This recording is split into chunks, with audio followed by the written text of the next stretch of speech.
Terima kasih pimpinan dan anggota Komisi 3 yang saya hormati, Bapak Wakapolri dan seluruh jajaran yang saya hormati, Kepala PPATK dan seluruh jajaran yang saya hormati. Fraksi Partai Demokrat memulai dari PPATK lebih dahulu dan kami memandang bahwa sejak awal PPATK ini konsisten mengusung tema atau visi yang sangat baik, yaitu bersinergi membangun Indonesia tanpa pencucian uang dalam rangka mewujudkan Indonesia maju menuju Indonesia Emas 2045. Yang kalau kita turunkan dengan pidato pengantar Presiden Prabowo Subianto untuk ekonomi kita atau anggaran APBN kita 2027 yang akan datang, yang untuk pertama kali Presiden sendiri yang turun menyampaikan pandangannya dan di hadapan seluruh anggota DPR dan juga lembaga-lembaga tinggi negara. Nah, saya langsung saja Pak Ivan, untuk rincian pagu indikatif dan usulan tambahan itu. Saya lihat kaitannya nanti dengan pidato Presiden. Misalnya hasil analisis pemeriksaan sektor korupsi, narkotika, perjudian, dan perpajakan. Saya tertarik di situ. 80 perkara, 15 perkara, 5 perkara, 66 perkara. Kalau ini kita tarik ke prinsip dasar dari Presiden, tumbuh lebih tinggi, sejahtera lebih cepat ke depan ini, maka ini menjadi serius sekali menurut saya.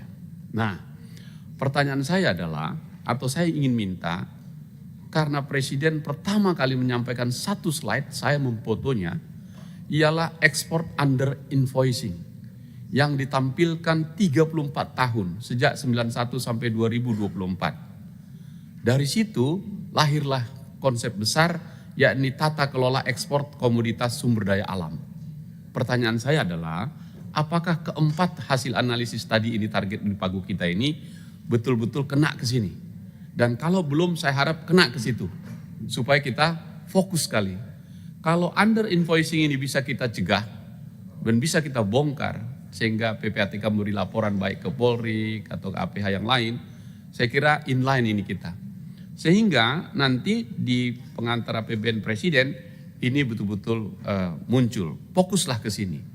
Apalagi kita dikejutkan dengan case di Bea Cukai yang ditangani itu. Oke. Nah, kasus Bea Cukai ini mengejutkan kita semua. Ada yang salah di Bea Cukai.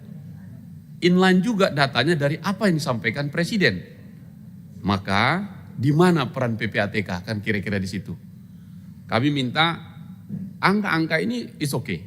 Tapi kita ingin fokuskan 80 perkara, 15 perkara, 5 perkara, 66 perkara yang diajukan itu arahnya ke sini. Sehingga target Presiden tumbuh lebih tinggi, sejahtera lebih cepat, ekonomi kita bisa tercapai. Jika itu dipenuhi, saya kira fraksi Partai Demokrat tidak keberatan untuk ajuan atau usulan dari PPATK. Kemudian saya pindah ke Polri. Terima kasih Pak Wakapolri sajiannya, dan ini saya kira teman-teman sudah memberi masukan dengan banyak catatan. Saya ingin dari sisi penerimaan.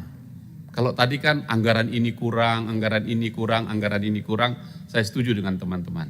Tapi saya ingin stressing pada penerimaan. Kalau kita lihat susunan rancangan renjanya Polri 2027, ini nyambung sekali dengan apa yang dimaksud Presiden. Tumbuh lebih tinggi, sejahtera lebih cepat, yakni akselerasi pertumbuhan berkualitas melalui produktivitas, investasi, dan industri. Terlihat Polri pro langsung menangkap pesan itu.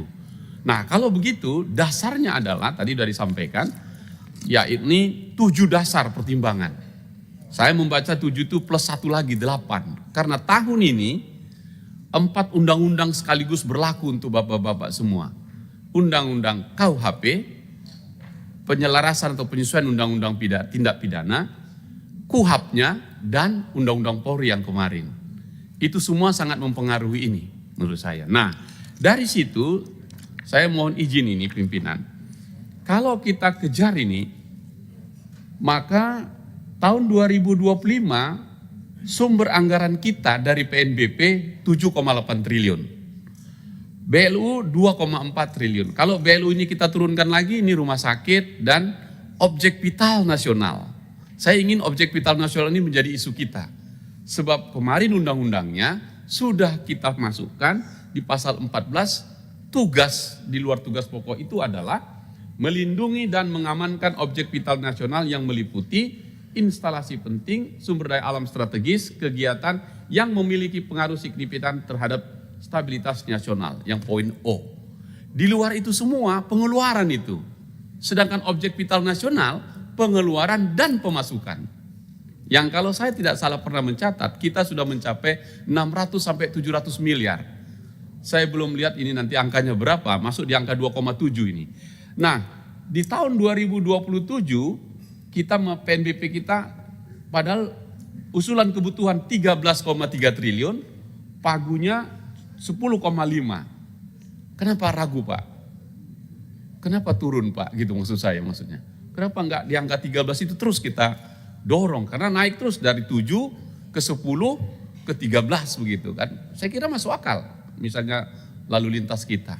Tapi juga rumah sakit atau BLU dan objek vital nasional kita mungkin bisa menjadi lebih baik. Dari objek vital nasional catatan yang pernah saya catat, kalau salah nanti mohon dikoreksi, dari sekian 4.000 sekian objek vital nasional, kita baru menghasilkan 2-3% dari yang seharusnya. Yang kalau dihitung, pendapatan PNBP kita dari objek vital nasional bisa mencapai 7-8 triliun. Tentu butuh anggaran juga orang di situ. Karena ada audit, ada SMP dan seterusnya. Poin saya adalah lewat pimpinan, sektor penerimaan atau sumber anggaran ini saya mendorong untuk kita dorong tinggi, tingkatkan. Terutama objek vital nasional yang kemarin masih tingkat Kepres, tahun ini sudah undang-undang. Nah ini kalau dikejar, saya kira baik sekali. Saya kira ini jadi poin kita yang penting sekali untuk saya sampaikan, sehingga harusnya angka yang dimintakan kekurangan yang sampai 66 triliun, 66 triliun bisa kita dorong. Tentu tidak ada, dari semua yang disampaikan teman-teman, fraksi Partai Demokrat mendukung penuh kekurangan ini. Karena nggak mungkin industri dan tumbuh seperti yang tadi program ini kalau anggarannya nggak cukup, nggak mungkin itu. Oleh karena itu kita mendukung. Nah terakhir tadi sudah disampaikan berkali-kali dan saya memberi catatan penting soal gugus tugas ketahanan pangan itu. Karena itu program utama Presiden di Astacita, ketahanan pangan, energi, dan air. Justru air yang agak tersendat saya lihat. Energi kita serius sekali, pangan juga sangat serius. Nah oleh karena itu sektor pangan saya kira menjadi penting.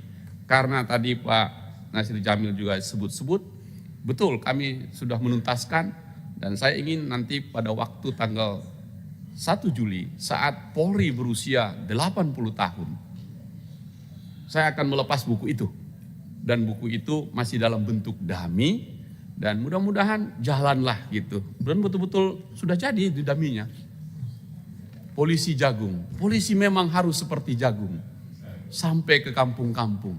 Kalau Bang Nasir Jamil bilang jagung, jago dan unggul. Saya kira itu penting sebagai 80 tahun institusi Polri ini dan anggarannya pimpinan fraksi Partai Demokrat sangat menyetujui kekurangan itu untuk melengkapi menjadi tangan kanannya Presiden mewujudkan apa yang kita sebut tadi tumbuh lebih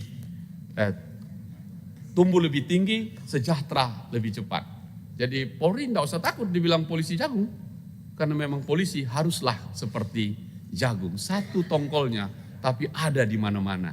Dan itulah konteksnya dan saya kira program 2027 itu penting. Dari semua itu pimpinan dengar penjelasan saya dan dukungan kami fraksi Partai Demokrat menyetujui dan mendukung penuh anggaran yang diusulkan oleh PPATK dan Polri tahun 2027. Terima kasih pimpinan.